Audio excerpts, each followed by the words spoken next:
주변 분들하고 인사 나눕니다. 인사 나누실 때 성령의 은혜와 평안이 함께 하시길 바랍니다. 인사 나누겠습니다. 예, 상당히 길은 내용인데 아주 잘하고 계세요. 감동입니다. 자, 이제 우리 성도님들은 믿어집니다만 하면 되시는 거 아시죠? 이제 시리즈로 계속하고 있는데 하나님께서 우리가 드리는 예배를 기쁘게 받아주실 것이 믿어집니다. 예. 하나님께서 지금도 참된 예배자를 찾으시는 것이 믿어집니다. 예수님을 만난 사람은 반드시 변화되어진다는 것이 믿어집니다. 우리 옥산교회가 영과 진리로 예배하는 교회가 될 것이 믿어집니다. 할렐루야. 예, 뭐 이거 계속 대답을 하시다 보니까 안 믿어지는 게 이상할 것 같아요. 그렇지 않습니까? 믿어지시죠? 예. 자, 이따 광고 때도 말씀을 드리겠지만 오늘 이제 두 분의 귀한 분이 오셨어요. 예. 근데 이제 이분들은 좀 굉장히 궁금하시죠? 저희는 뭐 예배 인원이 그렇게 많지 않기 때문에 낯선 분들이 오면 다들 깜짝깜짝 놀랄 거예요. 그래서 예배가 집중이 안 될까 봐 저분들 누굴까? 뭘 누구긴 누구예요. 하나님이 찾으시는 분들이지. 귀한 분들이 두 분 오셨어요. 이 두 분은 보통 분들이 아니에요. 그러면 어떤 분들일까? 본 어떤 분들이에요? 귀한 분들이죠. 네, 귀한 분들 두 분이 오셨는데 이분들은 우리 옥산교회를 한 번 온 게 아닙니다. 지금 몇 번은 오셨어. 다만 이 본당에는 안 들어오셨을 가능성이 많아요. 그렇지만 친교실에는 엄청나게 많이 오셨다 가신 분들인데 이 안에 모민호 사모님과 연결이 돼 있는 분들입니다. 오늘 한 번만 오시게 될지 계속 오게 될지는 아무도 몰라요. 주님만 아시는데 제가 봤을 때는 지금까지 봤을 때 발을 들여놓기는 본인들 마음대로 하지만 나가기는 쉽게 못 나갑니다. 예, 오셔서 반갑고 이따 다시 또 인사를 나누도록 하겠습니다. 사람들은요 평생 무엇인가를 붙잡기 위해서 살아가죠. 막 조금 더 안정된 삶을 살고자 해서 돈도 찾는 것이고 또 아프지를 않기를 바라면서 건강도 붙들고 사람들에게 막 인정받고 싶어서 성공의 길을 달리기도 합니다.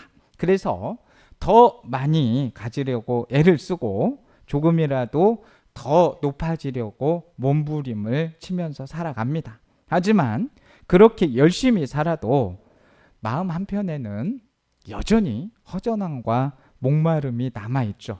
그런데 오늘 우리가 함께 읽은 말씀에서는 아주 놀라운 사실 하나를 들려준다는 겁니다. 우리가 하나님을 찾기 전에 하나님께서 우리를 먼저 찾으셨다는 것입니다. 우리가 넘어졌을 때에도 하나님을 멀리 떠나 있을 때에도 지쳐 주저앉아 있을 때에도 하나님께서는 우리를 포기하지 않으시고 한 영혼을 향해서 지금도 찾아오고 계신다는 것입니다. 오늘 본문 23절 말씀 보시게 되면 예수님께서는 이렇게 말씀을 하시죠. 아버지께서는 자기에게 이렇게 예배하는 자들을 찾으시느니라. 이 말씀 속에는 하나님의 마음이 담겨져 있어요. 세상은 조건 좋은 사람을 찾죠. 그래서 학벌도 좋은 사람, 능력도 있는 사람, 말 잘하고 영향력 있는 사람을 높이 세워주죠. 사람들은 외모로 그 사람을 판단하고 가진 것을 보고 가까이 하기도 합니다. 그러나 하나님은 사람을 그렇게 보시지 않는다는 거예요. 하나님은 막 성공했다고 하고 좋아하고 성공 못했다고 싫어하고 이런 게 아니에요. 그런데 분명한 것은 어느 사람이든지 간에 하나님은 하나님 앞에 무릎을 꿇는 사람을 찾으신다는 거예요. 무릎 꿇으라 했더니 계속 무릎만 꿇고 있는 그게 아니죠. 기도하는 사람을 찾는다 이 말이에요. 그렇지 않습니까? 바로 그렇게 하나님은 화려한 사람을 꼭 찾으시는 게 아니라 진실한 사람을 본다는 거예요. 진실한 사람. 진실한 사람을 찾고 하나님은 예배하는 사람을 찾으십니다. 그러니 예배하는 우리들은 지금 많은 해야 될 일들도 많고 하는데 여기에 올 수 있었던 것은 하나님께서 저와 우리 성도님들을 찾으셨기 때문이라고 저는 확신합니다. 자, 오늘 본문은요, 예수님께서 사마리아 여인을 만나시는 장면이죠. 당시 유대인들은 사마리아 사람들을 부정하게 여기면서 가까이 하지를 않았습니다. 같은 길도 돌아갈 만큼 저 사마리아 사람이네, 돌아가야지, 이럴 정도로 싫어했습니다. 그런데 예수님께서는 그 사마리아 여인을 다들 보고 돌아서 갔을 터인데 예수님께서는 일부러 그 사마리아 여인을 만나러 오시게 된 것이죠. 왜 그랬을까요? 잃어버린 한 영혼을 찾기 위해서 그러셨던 겁니다. 자, 그 여인은요, 사람들의 시선을 피해서 가장 뜨거운 낮 시간에 홀로 물을 기르러 나와야 했던 사람이었죠. 상처도 많았고요. 이 여인이 실패도 많았어요. 사람들에게 자꾸 그런 것들로 손가락질 받는 그런 인생이었어요. 그런데 예수님께서는 그 여인을 외면하지 않았습니다. 아무도 찾아주지 않던 그 한 사람을 우리 주님께서 직접 찾아주고 계시는 것입니다. 그리고 그 여인에게 하나님께서 지금도 찾고 계시는 사람인지 누구인지를 말씀하십니다. 자, 오늘 말씀을 통해서 우리가 하나님이 찾으시는 사람은 어떤 사람인지, 또 나는 지금 어떤 예배자로 살아가고 있는지 함께 은혜를 나누도록 하겠습니다. 자, 그렇다면 하나님께서 찾으시는 사람은 어떤 사람일까요? 하나님은 형식보다도 우리 마음 중심의 예배자를 찾으십니다. 오늘 말씀에 아버지께 참되게 예배하는 자들은 이라고 하고 있습니다. 여기서 참되게라는 말에는 단순히 그냥 예배 자리에 앉아 있다 이런 의미가 아니고 그냥 형식만 갖춘 예배에 있는 것이 아니라 이 마음 중심에서 하나님을 향해 드리는 진짜 예배다 이런 의미가 담겨져 있는 것이죠. 그러니까 하나님은 사람들 앞에서 그냥 어떤 보이기 위한 예배가 아니라 하나님 앞에서 진심으로 드려지는 예배자를 찾으신다는 겁니다. 당시 유대인들은요, 예루살렘 성전에서 예배를 드려야만 진짜 예배다 이렇게 생각을 했고, 사마리아 사람들은 그리심산에 드리는 예배가 옳다 이렇게 주장을 했습니다. 서로 자기들이 있는 곳에서 예배를 드리는 방식이 맞다고 말하면서 예배 장소를 놓고 다툼이 있었던 거예요. 예루살렘에서 예배 드려야 되느냐, 그리심산에서 예배 드려야 되느냐. 그래서 사마리아 여인이 예수님께 묻잖아요. 예배할 곳이 어디입니까? 그런데 예수님의 대답은 우리의 생각하는 것을 뛰어넘죠. 주님은 장소의 문제를 넘어서 예배의 본질을 말씀하시는 거예요. 어디서 예배하느냐 이것도 중요하지만 그것보다 더 중요한 것이 있는데 그게 바로 어떤 마음으로 예배를 드리느냐, 이게 중요하다는 거예요. 자, 오늘날도 마찬가지 아니겠습니까? 자, 교회만 오래 다녔다고 해서 그 사람이 참된 예배자가 되는 것입니까? 아니잖아요. 그냥 직분만 있다고 해서 하나님이 기뻐하시는 예배가 되는 것도 아니죠. 주일마다 자리에 앉아 있어도 마음은 하나님과 멀리 떨어져 있을 수도 있단 말이에요. 지금도 앉아 계시지만 딴 생각하고 계시는 분들이 있을 수 있단 말이에요. 주님 생각하라고 했더니 지금 가스도 다 끄고 왔을 텐데 굳이 지금 가스 생각하는 분 있을 수 있단 말이에요. 그리고 언제까지 얼마 이렇게 또 갚아야 되는데 그거 생각하시는 분 있을 수 있어요. 그런데 지금은 그런 생각하는 때가 아니라 뭐예요? 예배에 집중하는 시간이다. 그렇습니다. 찬송은 부르는데 구주 예수 의지함이 심히 기쁜 일일세, 속으로는 돈을 좀 의지해야 되는데 뭐 이렇게 할 수 있다. 찬송하고 따로 논단 말이에요. 그럴 수 있어요. 기도는 하고 있어. 주님만 믿습니다. 주님이 반드시 해결해 줄 줄로 믿습니다. 그러면서 딴 사람 생각하고 있는 게 저 사람이 해주겠지. 막 이런 생각하고 있단 말이에요. 또 설교 말씀을 듣고 있는데 하나님의 음성보다도 이게 사람의 말로 들릴 수 있는 거죠. 하나님은 겉모습의 예배만을 보시는 것이 아니라는 겁니다. 하나님은 지금도 내가 힘들고 어려운 마음으로 주님 앞에 나와 있을지라도 그 진심을 하나님께서 내 문제를 해결해 주실 거야 하는 사람을 보는 것입니다. 그리고 이 말씀을 보면서도 이 말씀이 반드시 나의 삶의 실제가 될 것이다. 이런 믿음을 가지고 있는 사람을 찾는 겁니다. 사무엘상 16장 7절에 뭐라 말씀합니까? 사람은 뭐를 보거니와 외모를 보거니와 나 하나님은 나 여호와 하나님은 무엇을 본다? 중심을 보신다라고 분명히 말씀하고 있습니다. 사람들은 모든 걸 평가할 때 외부적인 것, 겉모습을 보고 평가를 하지만 하나님은 중심을 보시는 겁니다. 말씀을 얼마나 사모하는지, 또 신앙생활을 또 얼마나 오래 했느냐 보다도 더 하나님께 집중하면서 사는가를 하나님은 보시는 거예요. 이렇게 신앙의 세월도 귀중하죠. 그런데 중요한 건 오늘, 내일, 모레 어떤 상황 속에서도 우리가 경력의 길고 짧은 걸 보는 게 아니라 중심이 항상 끝까지 지켜져야 돼요. 제가 언젠가도 말씀을 드렸잖아요.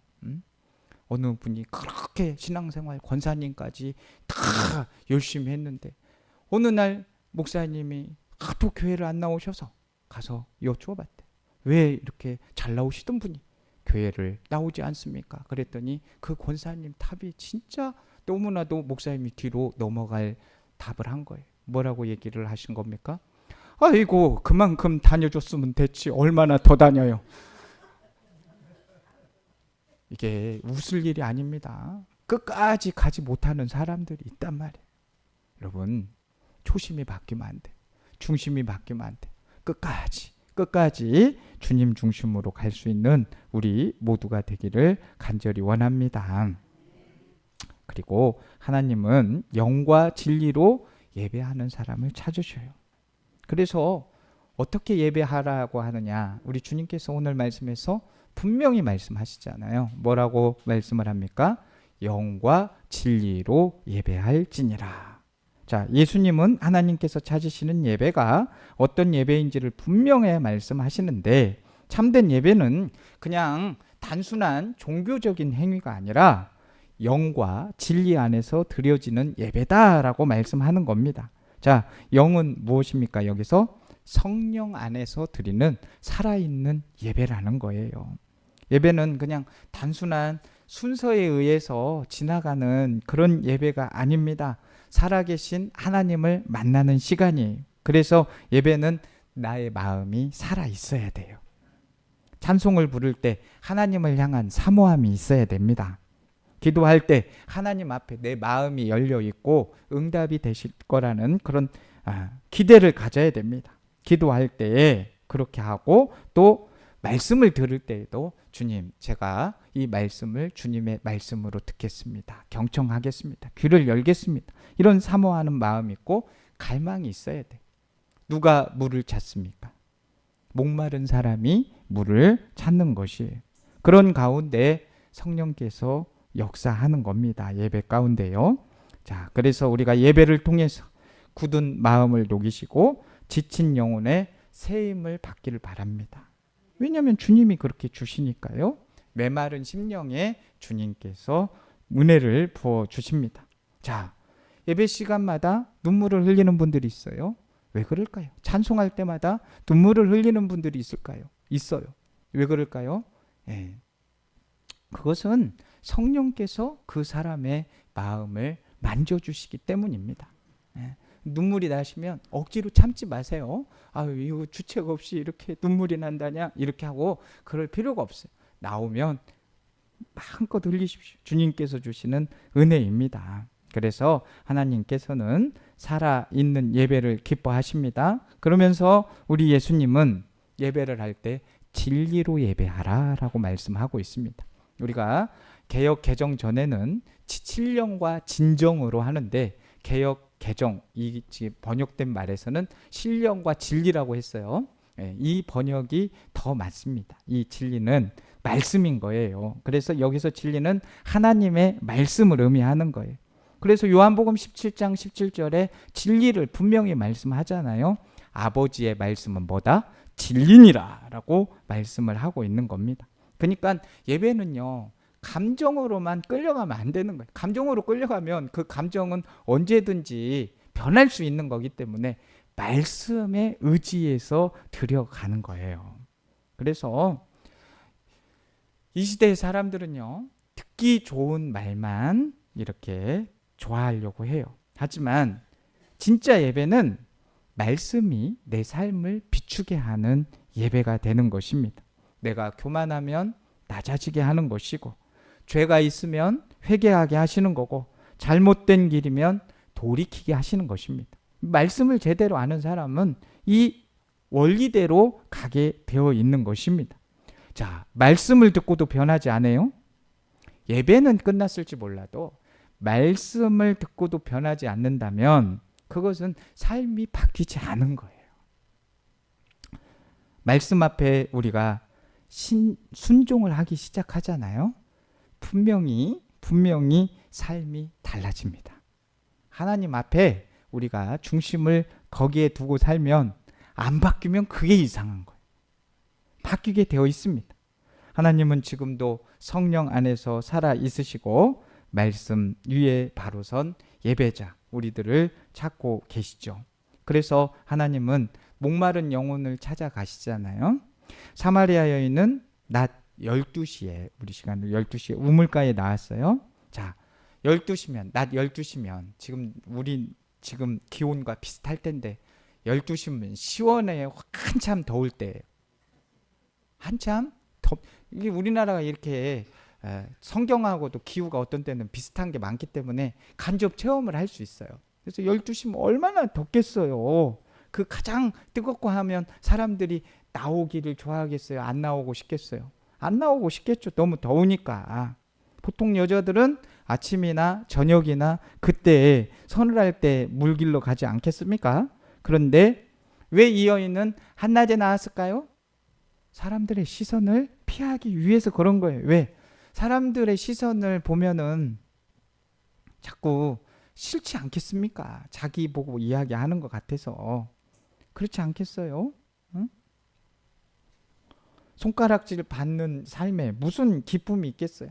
마음이 지쳐 있으니까 그 시간에라도 물은 길어야 되니까 나가게 됩니다. 우리가 다 읽지 않았지만 이 요한복음 4장을 보게 되면 이 여인은 정말 상황이 좋지가 않아요. 남편이 5이나 있었어요. 그리고 지금 함께 사는 남편도 자기 남편이 아니에요. 아마 사람들은 그 여인을 보면서 그 상황에 쉽게 정죄하지 않았겠습니까? 저 여자 문제 많은 사람이야? 저 여자의 인생은 왜 저래? 겉으로는 잘 살아 있었지만 그 마음은 그 사람들의 평가에 의해서 영혼까지도 메말라 있었을 거라는 거예요. 그런데 놀라운 것은 사람들은 그 여인을 피해 다니는데 예수님께서 바로 그 여인을 찾아오셨다는 거예요. 사람들이 외면한 사람, 사람들이 가까이 하기 싫어하는 사람, 스스로도 숨고 싶어 하던 사람을 예수님께서 일부러 찾아가셨죠. 왜요? 하나님은 그 목마른 여인의 심정을 알고 있기 때문이죠. 요한복음 4장 14절 말씀에는 이런 말씀이 있어요. 내가 주는 물을 마시는 자는 영원히 목마르지 아니하리니. 사람은 누구나 목마름이 있단 말이에요. 세상은 계속해서 이것만 가지면 행복할 거야. 근데 저도 경험을 해보지만 저는 갑부도 아니고 돈이 많은 사람도 아니에요. 그런데 예전보다는 잘 살아요. 예전보다는 부자예요. 젊었을 때보다는.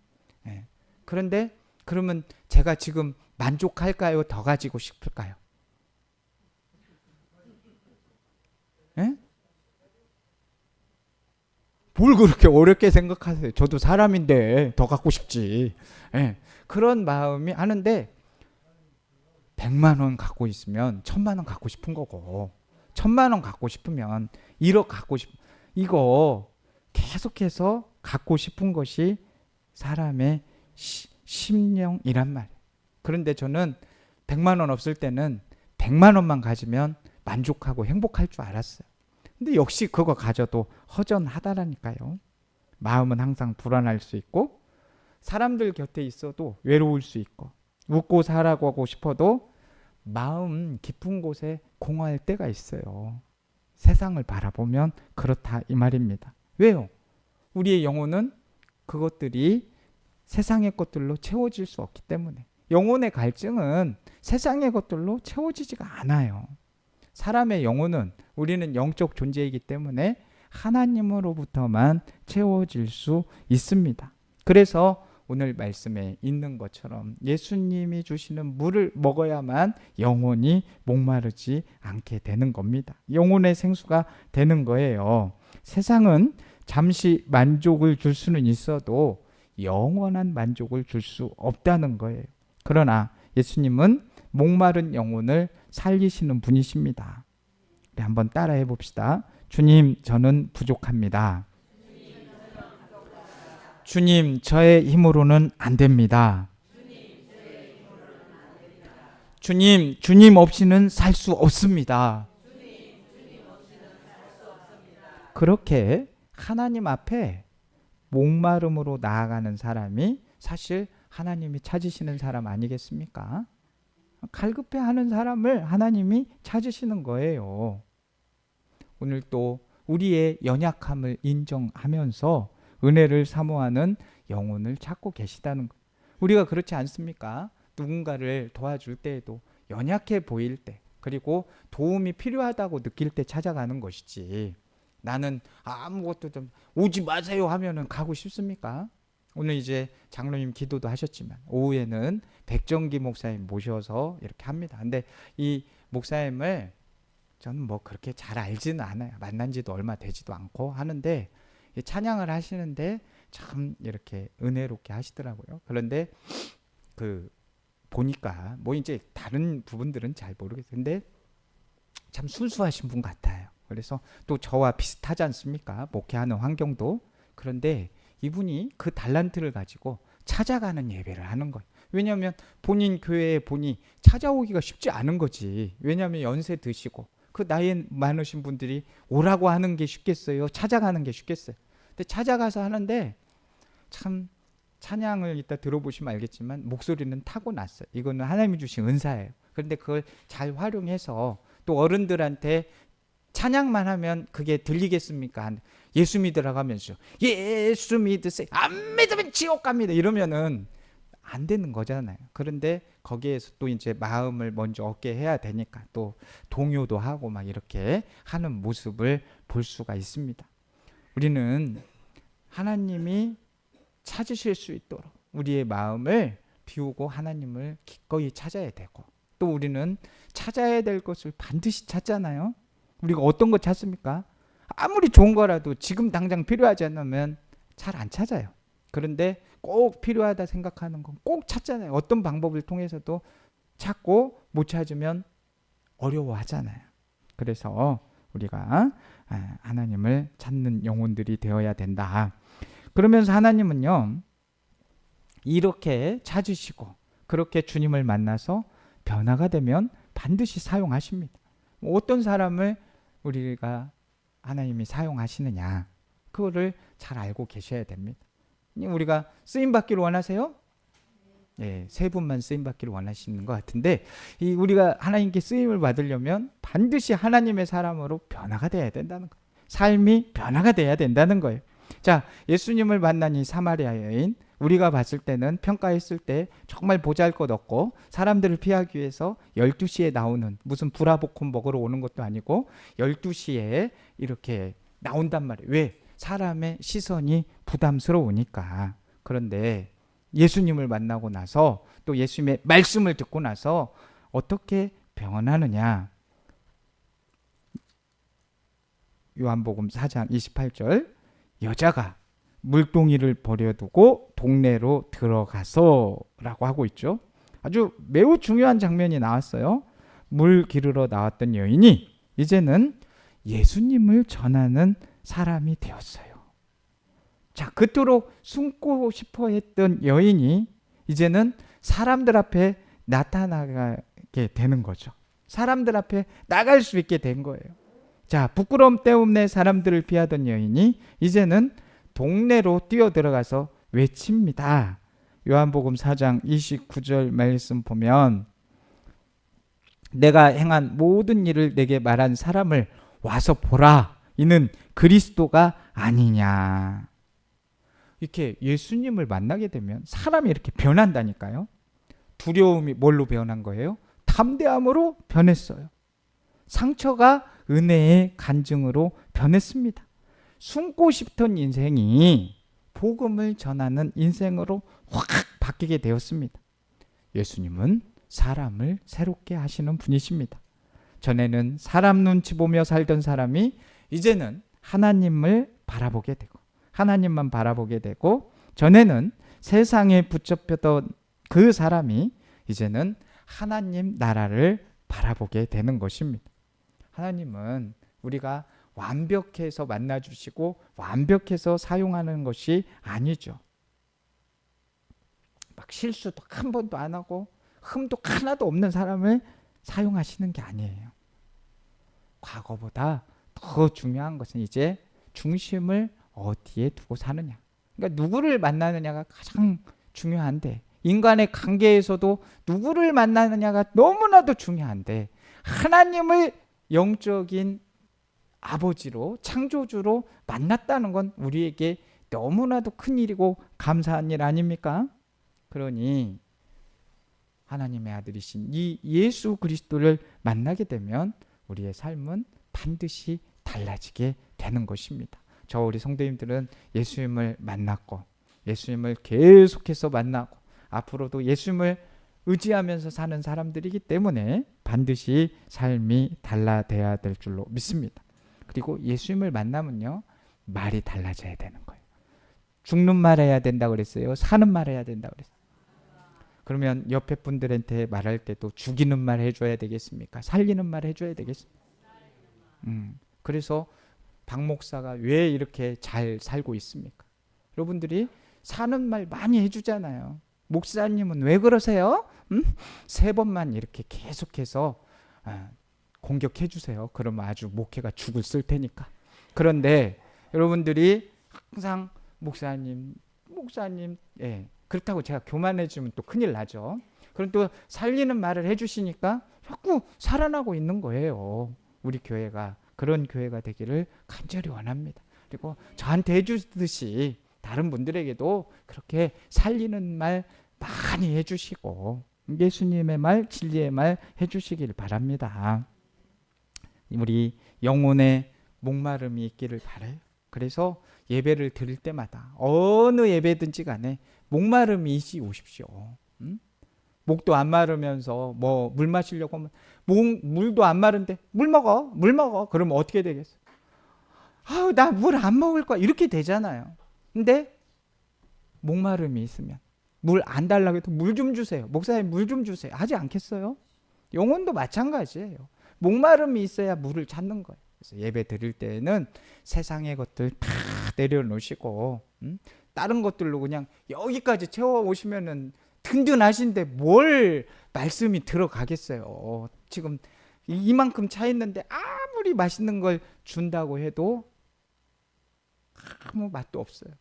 그래서 옛날에 식객이라는 영화에서 보는데 그런 장면이 나오더라고요. 이게 자꾸 군대에서 먹던 그 라면이 생각이 나는 거예요. 그래서 어떻게 하면 맛있을까 해가지고 그 군대에 상관을 불러가지고 매를 맞잖아요. 맞으면서 라면을 먹어봤어요. 생각하면서 맛이 있었어요, 없었어요? 그 맛이 안 나는 거야. 그런데 나중에 끝나면서 장면 쭉 올라가면서 그 선임이 나중에 그 사람한테 맛있게 먹는 방법을 알려주더라고. 그 어떻게 해야 맛있게 먹냐고 알고 싶다. 그 맛이 그립다고 그랬더니 이 선임이 뭐라고 얘기를 해준지 아세요? 배고플 때 먹어야 제일 맛있어. 근데 비결은 배고플 때 먹는 거예요. 우리 역시 마찬가지로 가장 비워놓고 목말라 있을 때, 배고파 있을 때 말씀이 들어오고 그 하나님의 그 귀한 사랑이 느껴질 수 있는 줄로 믿습니다. 그래서 항상 그 타는 목마름이 있어요. 그냥 습관처럼 드리는 예배가 아니라 하나님께서 기뻐 받으시는 참된 예배 드릴 수 있는 우리 모두가 되기를 간절히 원합니다. 하나님의 말씀 앞에 마음이 열리게 되기를 원하고 기도하는 가운데에 눈물이 회복되고 또 찬양하는 가운데 다시 이 찬양의 곡조를 통해서 힘을 얻는 그런 예배자들 되시길 바랍니다. 그래서 하나님께서 우리 옥산교회를 바라보면서 내가 찾는 예배자가 여기 있구나. 여기 계시는 모든 분들이 하나님이 찾으시는 예배자 되시기를 주님의 이름으로 축복합니다. 하나님 아버지, 우리의 형식만 남은 신앙을 용서하여 주옵소서. 저희들 영과 진리로 예배하게 하시고 목마른 심령으로 주님만 찾게 하여 주옵소서. 예수님을 만나 변화된 삶을 살아가게 하시고 하나님께서 찾으시는 예배자 되게 하여 주옵소서. 예수님의 이름으로 기도합니다. 아멘.